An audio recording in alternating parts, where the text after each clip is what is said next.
החלפת נורה לדוד רם 2016.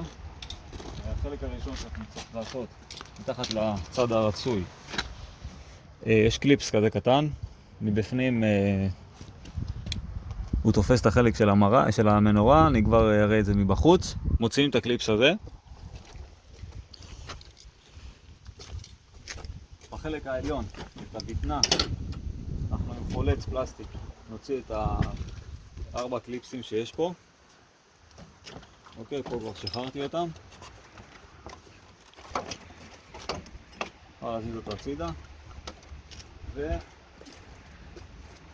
ברגעי זכורית, לשחרר את הגריל.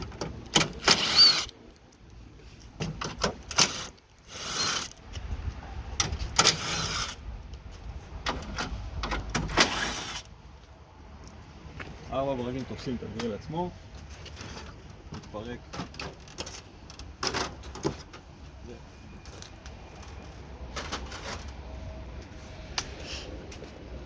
השלב הבא זה הפירוק של שתי ברגים, פה.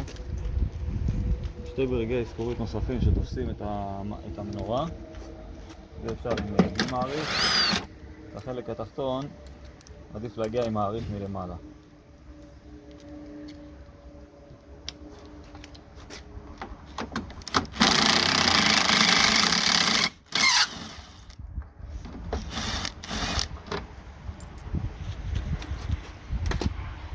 והמנורה תשלם.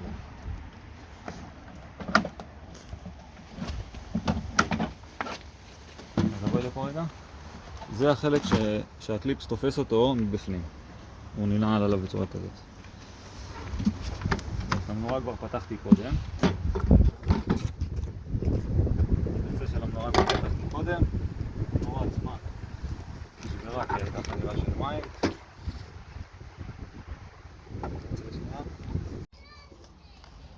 קח את המנורה בלי לגוע בה בזכוכית כדי שלא תתפוצץ.